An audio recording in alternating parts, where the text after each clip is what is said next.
আচ্ছা, আজকে তোমাদের পরীক্ষাগার এবং রাসায়নিক শিল্পে অজৈব রসায়ন এর তৃতীয় পার্টটা আজকে ক্লাস করব। তার মধ্যে যেটা আজকে মূলত পড়াবো সেটা হচ্ছে নাইট্রোজেন গ্যাস। তো নাইট্রোজেন গ্যাসের প্রস্তুতি, নাইট্রোজেন গ্যাসের ধর্ম, নাইট্রোজেন গ্যাসের ব্যবহার, এই সমস্ত বিষয়গুলো আজকে পড়াবো। শুরু করছি নাইট্রোজেন গ্যাস। তো নাইট্রোজেন গ্যাসের পরীক্ষাগার প্রস্তুতি আমাদের প্রথমে জানতে হবে।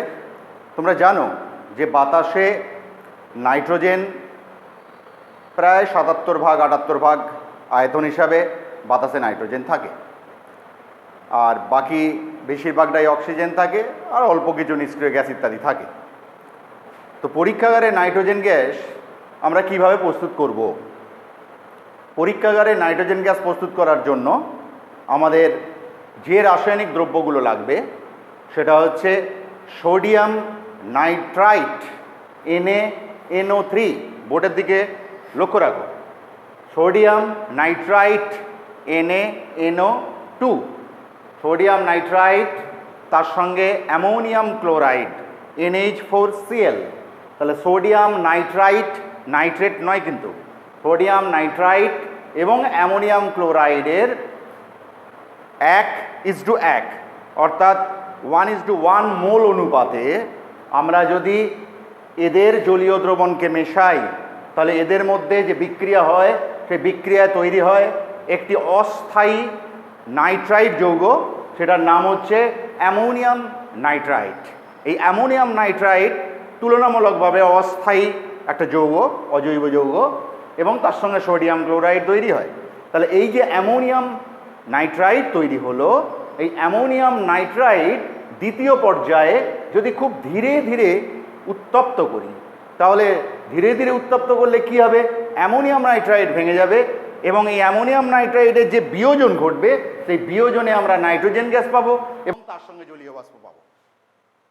তাহলে তোমাদের প্রশ্ন আসতে পারে মনে যে অ্যামোনিয়াম নাইট্রাইট তো ভেঙে নাইট্রোজেন পাচ্ছি, প্রথম বিক্রিয়ায় তো নাইট্রোজেন পাচ্ছি না, তাহলে সরাসরি অ্যামোনিয়াম নাইট্রাইট নিয়েই যদি উত্তাপ দেওয়া যেত ধীরে ধীরে, তাহলে অসুবিধে কোথায় ছিল? আসলে অ্যামোনিয়াম নাইট্রাইট যে বিয়োজন, সেই বিয়োজনটা অত্যন্ত দ্রুত গতিতে সংঘটিত হয় এবং এটা ভীষণভাবে তাপ উৎপাদক বিক্রিয়া। তাই এত বেশি তাপ তৈরি হয় এবং দ্রুত গতিতে সংঘটিত হওয়ার জন্য একটা বিস্ফোরণের সম্ভাবনা, অর্থাৎ বিপদের সম্ভাবনা থাকে পরীক্ষাগারে এইভাবে তৈরি করতে গেলে। তাই আমরা একটু পরোক্ষ পদ্ধতিতে করছি, অর্থাৎ এমন দুটো পদার্থের জলীয় দ্রবণকে মেশাচ্ছি যে দুটো পদার্থ পরস্পর বিক্রিয়া করে অ্যামোনিয়াম নাইট্রাইট গঠন করবে। সেই অ্যামোনিয়াম নাইট্রাইট তৈরি হওয়ার সঙ্গে সঙ্গে কিন্তু ভাঙতে আরম্ভ করবে। এইভাবে করছি যাতে করে বেশি পরিমাণে অ্যামোনিয়াম নাইট্রাইট একসঙ্গে না ভেঙে প্রচুর পরিমাণ তাপ উৎপন্ন যাতে না হয়, তার জন্য আমাদের এইভাবে আমরা নাইট্রোজেন গ্যাস তৈরি করব। তাহলে প্রয়োজনীয় রাসায়নিক দ্রব্য সোডিয়াম নাইট্রাইট এবং অ্যামোনিয়াম ক্লোরাইড, এবং রাসায়নিক বিক্রিয়া যদি বলি তাহলে এই বিক্রিয়াগুলো দুটোই দেবে, অর্থাৎ sodium nitrite plus ammonium chloride থেকে অ্যামোনিয়াম নাইট্রাইট এবং সোডিয়াম ক্লোরাইড উৎপন্ন হলো, এবং তার সঙ্গে অ্যামোনিয়াম নাইট্রাইট দ্বিতীয় ধাপে বিয়োজিত হয়ে নাইট্রোজেন এবং জলীয় বাষ্প উৎপন্ন করছে। তা এটা গেল নীতি এবং সমীকরণ। এবার আমরা যেভাবে তৈরি করব, এখানে একটা ছবি আঁকা আছে, দেখো এখানে এইভাবে আমরা নাইট্রোজেন গ্যাসকে পরীক্ষাগারে উৎপন্ন করব। এখানে দেখো একটা গোলতল ফ্লাস্ক আছে, এই গোলতল ফ্লাস্কের কর্কের ছিপির মধ্য দিয়ে আমরা দুটো নলকে প্রবেশ করিয়ে দিয়েছি। একটাকে বলছি দীর্ঘ নল ফানেল, এটা হচ্ছে দীর্ঘ নল ফানেল, আর এটা হচ্ছে নির্গম নল। নির্গম নলটা দেখো বাঁকানো আছে, দুবার বাঁকানো আছে দুটো কোণে, আর দীর্ঘনল ফানেল আছে। দীর্ঘনল ফানেলের ভিতরের প্রান্তটা গোলতল ফ্লাস্কের একেবারে নিচের দিকে চলে যাচ্ছে, আর নির্গম নলের ভিতরের প্রান্তটা কিন্তু অনেকটা উপরে থাকছে, নজর রাখবে। এরপর আমরা এটাকে ক্ল্যাম্প স্ট্যান্ডের সাহায্যে দাঁড় করিয়ে দিলাম, একটা ত্রিপদ স্ট্যান্ড যেটার উপরে ওই গোলতল ফ্লাস্কটা বসবে, এরকম একটা ত্রিপদ স্ট্যান্ড, লোহার তৈরি ত্রিপদ স্ট্যান্ড ল্যাবেতে পাওয়া যায়। সেই ত্রিপদ স্ট্যান্ড এর ওপরে তার জালি বসিয়ে সরাসরি হিট করলে এগুলো কাঁচের যন্ত্র তো ভেঙে ফেটে যেতে পারে, তো সেজন্য তার জালির ওপরে বসানো হয়েছে। তার জালির ওপর বসিয়ে আমরা যদি এখানে বুনসেন বার্নারের সাহায্যে যদি আমরা উত্তাপ দিই, এখানে যদি আমরা উত্তাপ দিই খুব ধীরে ধীরে, মাঝে মাঝে সরিয়ে নিতে হবে, নিয়ন্ত্রিতভাবে উত্তাপ দিতে হবে। এই উত্তাপ দিলে তাহলে কিন্তু তৈরি হবে। তো এই দীর্ঘনল ফানেল দিয়ে আমরা কোনটা ঢালবো? সোডিয়াম নাইট্রাইট এবং অ্যামোনিয়াম ক্লোরাইডের 1:1 মোল অনুপাতে যে জলীয় দ্রবণের মিশ্রণ, সেই জলীয় দ্রবণের মিশ্রণটা এখানে আমরা ঢালবো। ঢাললে কি হবে? একে একে ঢালবো, যাতে করে আগে থেকে না অ্যামোনিয়াম নাইট্রাইট তৈরি হয়ে যায়। একে একে আমরা এখান দিয়ে ঢালবো। তাহলে ঢাললে কি হবে? এখানে গোলতল ফ্লাস্কের মধ্যে সোডিয়াম নাইট্রাইট তারপরে অ্যামোনিয়াম ক্লোরাইডের দ্রবণ ঢাললে তাদের মধ্যে বিক্রিয়া শুরু হবে। এবং এমনভাবে ঢালবো, দেখো দীর্ঘনল ফানেলের ভিতরের প্রান্তটা যেন ক্রস করে আসে, ঠিক আছে? মানে তলের নিচে নিমজ্জিত অবস্থা থাকে নিচের প্রান্তটা। যাই হোক, এখানে আমরা নাইট্রোজেন গ্যাস তৈরি হবে। সেই নাইট্রোজেন গ্যাস কী হবে? এই নির্গম নল দিয়ে বেরিয়ে আসবে। নির্গম নল দিয়ে বেরিয়ে আসার পর দেখো এখানে একটা অ্যারেঞ্জমেন্ট করেছি, যেটা তোমরা হাইড্রোজেন গ্যাস প্রস্তুতি ক্ষেত্রে দেখেছো, অক্সিজেন গ্যাস প্রস্তুতির ক্ষেত্রে দেখেছো নিচু ক্লাসে। এটা হচ্ছে জলপূর্ণ গ্যাস দ্রোণী। এটা এর নিচে এখানে একটা আছে মধুকোষ পিঠ। মধুকোষ পিঠ, বিহিভ সেলফ বলা হয় মধুকোষ পিঠ। এই মধুকোষ পিঠটা হচ্ছে খানিকটা পাতকুয়ার বেড়ের মতো, কাঁচের তৈরি, ছোট। তো সেখানে একটা ফাঁকা জায়গা থাকে, যে নির্গম নলের প্রান্তটা ওখানে ঢুকিয়ে দেওয়া হয়। তারপরে সেটাকে জল দিয়ে পুরো নিমজ্জিত করে রাখা হয়, পূর্ণ নিমজ্জিত। তারপর একটা একমুখ খোলা গ্যাস জারকে জলপূর্ণ করে উল্টিয়ে ওর ওপরে বসিয়ে দেওয়া হয় ধীরে ধীরে। তাহলে কী হবে? বাতাসের চাপে জলটা কিন্তু এখানে দাঁড়িয়ে থাকবে, ঠিক আছে? এই অবস্থায় নাইট্রোজেন গ্যাস যখন এখান দিয়ে আসছে, আস্তে আস্তে এই জল ভেদ করে বুদবুদ আকারে উপরের দিকে উঠতে থাকবে এবং জলের নিম্ন অপসারণ ঘটিয়ে আস্তে আস্তে নাইট্রোজেন গ্যাস আমাদের এই জলপূর্ণ গ্যাস জারের জলকে নিম্ন অপসারণ ঘটিয়ে সংগৃহীত হবে বা সঞ্চিত হবে। আমরা যখন দেখব যে অনেকটা জল নিচের দিকে নেমে গেছে, হ্যাঁ, সেই অবস্থায় আমরা ধীরে ধীরে গ্যাস জারটাকে তুলে নেব, চাপা দিয়ে সরিয়ে নেব, উল্টিয়ে সরিয়ে দেবো। তাই সেটা যে নাইট্রোজেন গ্যাস, এটা যে নাইট্রোজেন গ্যাস পরে প্রমাণ দেব কিভাবে নাইট্রোজেন গ্যাস। যাই হোক, তো এই গেল পরীক্ষাগার প্রস্তুতি।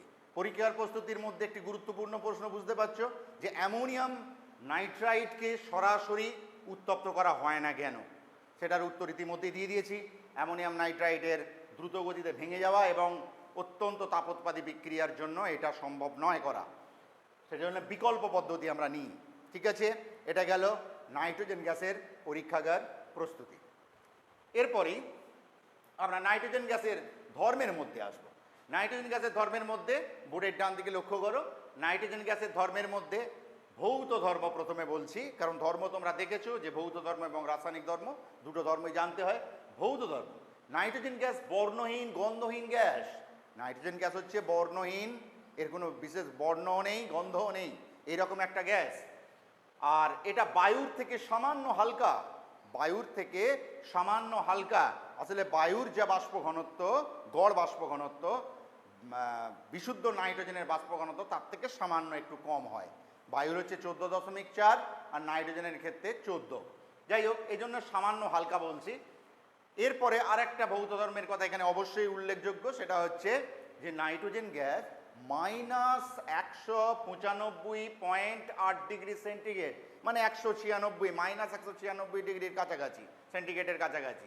এই তাপমাত্রায় নাইট্রোজেন গ্যাস কীতে পরিণত হয়? তরলে পরিণত হয়। আসলে এটাই স্ফুটনাঙ্ক, মানে তরল নাইট্রোজেন এই তাপমাত্রায় আসলেই আস্তে আস্তে বাষ্পীভূত হয়, বা গ্যাস অর্থাৎ নাইট্রোজেন গ্যাসকে এই তাপমাত্রায় নিচে যদি নামানো যায় তাহলে সেটা কিসে পরিণত হবে? তরল নাইট্রোজেনে পরিণত হবে। তরল নাইট্রোজেন খুব গুরুত্বপূর্ণ, আমরা পরে আসছি। যাই হোক, এরপরে আমরা জানব রাসায়নিক ধর্ম। রাসায়নিক ধর্মের মধ্যে তোমাদের একটা আগে যে বিষয় জানতে হবে, সে নাইট্রোজেনের মধ্যে তোমরা দেখেছো বন্ধনের ব্যাপারটা, সমযোজী বন্ধন থাকে।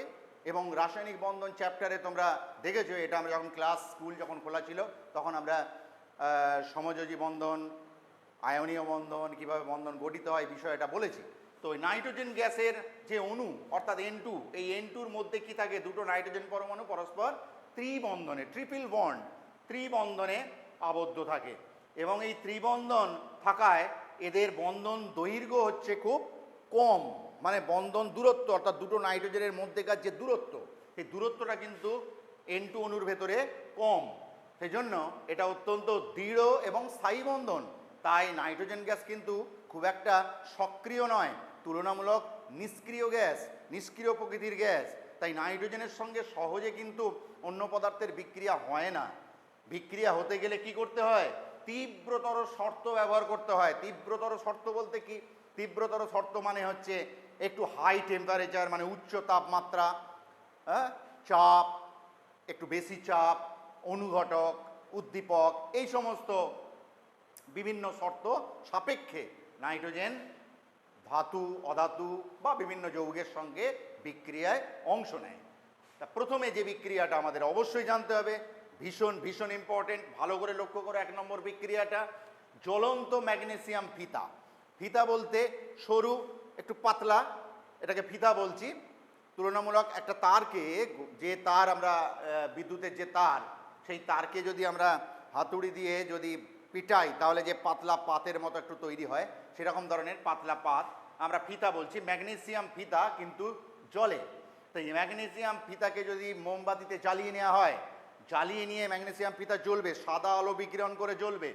এই জ্বলন্ত ম্যাগনেসিয়াম ফিতাকে যদি নাইট্রোজেন গ্যাসের মধ্যে প্রবেশ করিয়ে দিতে পারি, তাহলে কিন্তু ওই ম্যাগনেসিয়াম ফিতা জ্বলতেই থাকবে এবং জ্বলতে জ্বলতে দেখা যাবে যে ওই পাত্রের মধ্যে যেখানে নাইট্রোজেন গ্যাস ছিল, সেই পাত্রের মধ্যে ফিতা থেকে, জ্বলন্ত ফিতা থেকে আস্তে আস্তে ছাইয়ের মতো পড়ছে, যেটাকে বলা হচ্ছে ম্যাগনেসিয়াম নাইট্রাইড।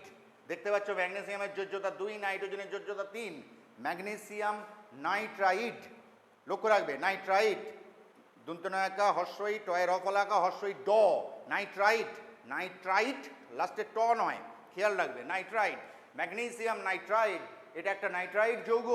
এই ম্যাগনেসিয়াম নাইট্রাইড ভীষণ ভীষণ গুরুত্বপূর্ণ এই কারণে, এই ম্যাগনেসিয়াম নাইট্রাইড তৈরি হয়ে যাবার পর আমরা যদি ওতে সামান্য জল দিয়ে যদি ভালো করে ঝাঁকাই, ঝাঁকিয়ে যদি আমরা ঢাকনা খুলে যদি গন্ধ শুকি, দেখবো অ্যামোনিয়া ঝাঁঝালো গন্ধ পাওয়া যাচ্ছে।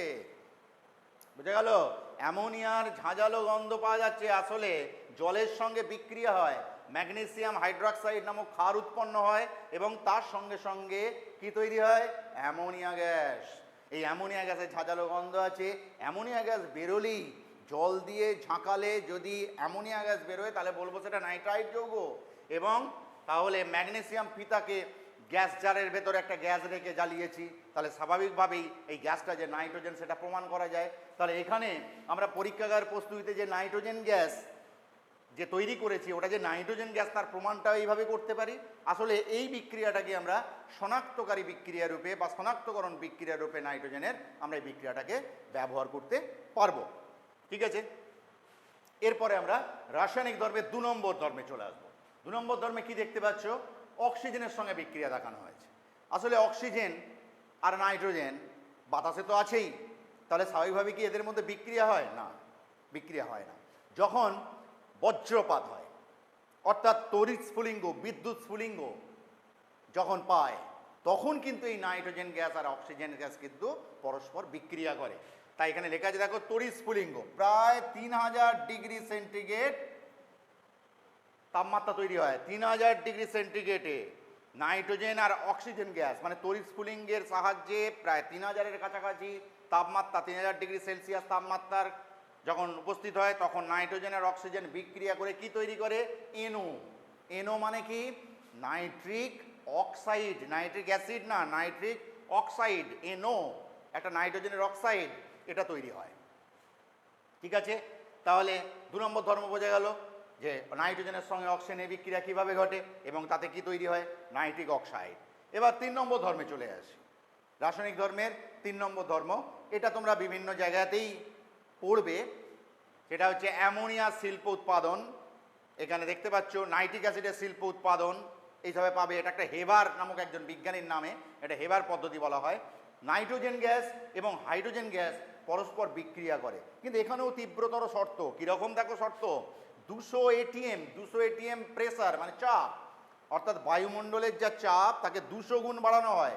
200 ATM, বায়ুমণ্ডলের চাপ 1 ATM, 1 বায়ুমণ্ডলীয় চাপ, তার 200 গুণ হলে 200 ATM, 200 ATM চাপ, 450 ডিগ্রি সেন্টিগ্রেড উত্তাপ, এই যে তাপমাত্রা, তাহলে 450 ডিগ্রি সেন্টিগ্রেড তাপমাত্রা এবং 200 অ্যাটমসফিয়ারিক প্রেসারে নাইট্রোজেনের হাইড্রোজেন গ্যাসের মিশ্রণ, লক্ষ্য করো 1:3 আয়তনের মিশ্রণ, এর 1 এর 3, অর্থাৎ 1 আয়তন নাইট্রোজেন আর 3 আয়তন হাইড্রোজেন পরস্পর বিক্রিয়া করছে। কিন্তু এখানে অনুঘটক দিতে হয়, লক্ষ্য করো এখানে অনুঘটকের নাম উল্লেখ করা আছে, আয়রন চূর্ণ, ঠিক আছে, লোহা চূড়, আয়রন চূর্ণ, আয়রন চূর্ণ অনুঘটক ব্যবহার করা হচ্ছে। আবার এই অনুঘটকের কার্যক্ষমতাকে আরও বৃদ্ধি করার জন্য উদ্দীপক, উদ্দীপক কি? উদ্দীপক হচ্ছে অনুঘটকের কার্যক্ষমতাকে বাড়ায় যারা, যে সমস্ত যৌগ, তাদের বলা হয় উদ্দীপক। এই উদ্দীপক হিসাবে কি ব্যবহার করেছে? পটাশিয়াম অক্সাইড এবং অ্যালুমিনা বা অ্যালুমিনিয়াম অক্সাইড। পটাশিয়াম অক্সাইড এবং অ্যালুমিনিয়াম অক্সাইড মিলিতভাবে উদ্দীপক হিসেবে কাজ করে। এই উদ্দীপক যদি এখানে ব্যবহার করি তাহলে এই বিক্রিয়াটা খুব ভালোভাবে ঘটে এবং কি তৈরি হবে? অ্যামোনিয়া গ্যাস তৈরি হবে, ঠিক আছে। আচ্ছা, এটা তোমরা নাইট্রিক অ্যাসিডের শিল্প উৎপাদনও আবার পড়বে। যাই হোক, এটা গেল 3 নম্বর, যেটা হাইড্রোজেনের সঙ্গে নাইট্রোজেনের বিক্রিয়া। এবারে 4 নম্বর, ভীষণ ভীষণ ইম্পর্টেন্ট 4 নম্বর বিক্রিয়া, ভীষণ ভীষণ ইম্পর্টেন্ট। 1 নম্বর তো বটেই, এবং 4 নম্বর ভীষণ ভীষণ ইম্পর্টেন্ট। এই বিক্রিয়াটা লক্ষ্য করো, এখানে কি নেওয়া হয়েছে? CaC2, নাম কি? এর নাম হলো ক্যালসিয়াম কার্বাইড। তোমরা কার্বাইড নাম শুনে থাকবে, বিভিন্ন ধাতুর কার্বাইড হয়, এখানে ক্যালসিয়াম কার্বাইড নেওয়া হয়েছে। ক্যালসিয়াম কার্বাইড আর নাইট্রোজেন গ্যাস, ক্যালসিয়াম কার্বাইড আর নাইট্রোজেন গ্যাস যদি রাখা হয়, ক্যালসিয়াম কার্বাইড কঠিন পদার্থ, ঠিক আছে, তার মানে নাইট্রোজেন গ্যাসের মধ্যে ক্যালসিয়াম কার্বাইড নেওয়া হয়েছে। ক্যালসিয়াম কার্বাইডটাকে 1100 ডিগ্রি সেন্টিগ্রেড তাপমাত্রায় ক্যালসিয়াম কার্বাইডটাকে রাখলে আর তার উপর দিয়ে যদি নাইট্রোজেন গ্যাস চালনা করা হয়, এভাবেও হবে। একটা পাত্রের মধ্যে ক্যালসিয়াম কার্বাইড রেখেছি, তাপমাত্রা দিচ্ছি, একটা এমন একটা পাত্র যেখানে নিচের দিক থেকে তাপ দেওয়া যাবে, তাহলে তাপ দেওয়া যাচ্ছে, তাপ কত হচ্ছে? 1100 ডিগ্রি সেন্টিগ্রেড তাপমাত্রা নিয়ে যাওয়া হলো। এবার তার উপর দিয়ে যদি নাইট্রোজেন গ্যাস চালনা করা হয় তাহলে কিন্তু ক্যালসিয়াম কার্বাইডের রূপান্তর ঘটবে। দেখো কি তৈরি হয়েছে, ভালো করে নজর রাখো, এটা ভীষণ ভীষণ তোমাদের জন্য ইম্পর্টেন্ট। এটা হচ্ছে ক্যালসিয়াম সায়ানামাইড। কি নাম বললাম? Calcium cyanamide, CaCN2, CaCN2, calcium cyanamide, cyanamide, ঠিক আছে। এই ক্যালসিয়াম সায়ানামাইড এবং কার্বন তৈরি হবে। কার্বন তো কালো, তোমরা জানো, ক্যালসিয়াম সায়ানামাইড সাদা। সাদা পদার্থের সঙ্গে কালো পদার্থ যখন মিশে থাকে তাহলে কি হবে? ধূসর বর্ণের, খানিকটা সাদা জিনিস ময়লা হয়ে গেলে যেমন হয় ধূসর বর্ণের হয়ে যায়, সেই ধূসর বর্ণের একটা মিশ্রণ পাবো। বোঝা গেল? এই ধূসর বর্ণের মিশ্রণ কিসের কিসের? ক্যালসিয়াম সায়ানামাইড এবং কার্বন। এই মিশ্রণ অর্থাৎ ক্যালসিয়াম সায়ানামাইড এবং কার্বনের এই মিশ্রণ, ধূসর মিশ্রণকে বলা হয়, এর একটা নাম আছে, নাম হচ্ছে নাইট্রোলিম। লক্ষ্য করো, নাইট্রোলিম। এই নাইট্রোলিম কি? নাইট্রোলিম একটা সার, সার হিসাবে কাজে লাগে। তাহলে বোঝা গেল, ক্যালসিয়াম কার্বাইডের সঙ্গে নাইট্রোজেনের বিক্রিয়ায় নাইট্রোলিম সার উৎপন্ন হয়, ঠিক আছে, পরিষ্কার। এটা গেল নাইট্রোজেনের রাসায়নিক ধর্ম। তাহলে নাইট্রোজেনের আমরা পরীক্ষাগার প্রস্তুতি দেখলাম, নাইট্রোজেনের পরীক্ষাগার প্রস্তুতি সংক্রান্ত যে সমস্যা, একটা ইম্পর্টেন্ট কোশ্চেন, যে সরাসরি উত্তপ্ত করা হয় না কেন, সেটা দেখলাম।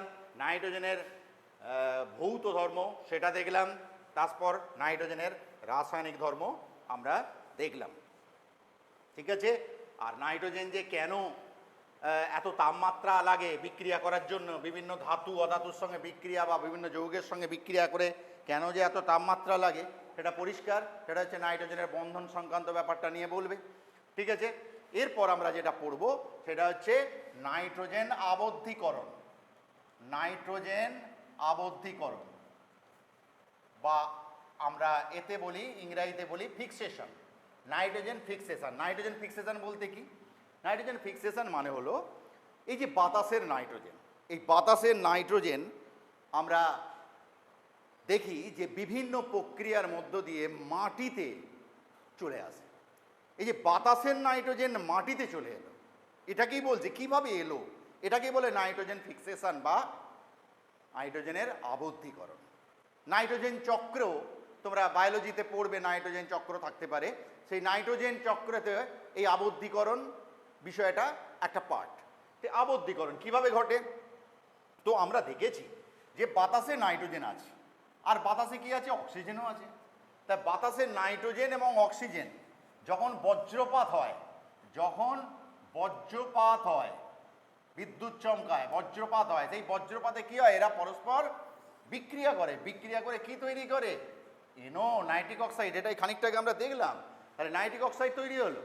ঠিক আছে, এই নাইট্রিক অক্সাইড বাতাসেই থাকা অক্সিজেনের সঙ্গে বিক্রিয়া করে, বাতাসে থাকা অক্সিজেনের সঙ্গে এই নাইট্রিক অক্সাইড বিক্রিয়া করে, মিশে গেলে, মিশে যাবে, মিশে গেলে বিক্রিয়া হয়, সামান্য একটু তাপ লাগে, তাপ তো আছেই। তো সেই হিসাবে তৈরি হবে কি? Nitrogen dioxide. ঠিক আছে, nitrogen dioxide, NO2, nitrogen dioxide. এটা রং হচ্ছে বাদামি বর্ণ। এটা কি বর্ণের? বাদামি বর্ণের। ঠিক আছে, নাইট্রোজেন ডাইঅক্সাইড তৈরি হলো। এই নাইট্রোজেন ডাইঅক্সাইড এবার ধরো বৃষ্টি, বৃষ্টি হচ্ছে, আমরা বজ্রপাতের পর বৃষ্টি হলো, তাহলে বৃষ্টিতে কি দেখ, বৃষ্টির জলে কি? জল। তাহলে এই যে জল, এই জলের সঙ্গে বিক্রিয়া করে কে? Nitrogen dioxide. বিক্রিয়া করে দুটো অ্যাসিড উৎপন্ন করে। কি দুটো অ্যাসিড উৎপন্ন করে? একটা হচ্ছে নাইট্রিক অ্যাসিড HNO3, আর একটা হচ্ছে nitrous acid HNO2। HNO2 nitrous acid, আর এটা হচ্ছে নাইট্রিক অ্যাসিড। নাইট্রাস অ্যাসিড অত্যন্ত অস্থায়ী, এটা আবার ভেঙে গিয়ে নাইট্রিক অ্যাসিডে পরিণত হতে পারে, বা এটা ভেঙে গিয়ে আবার NO2তেও পরিণত হতে পারে।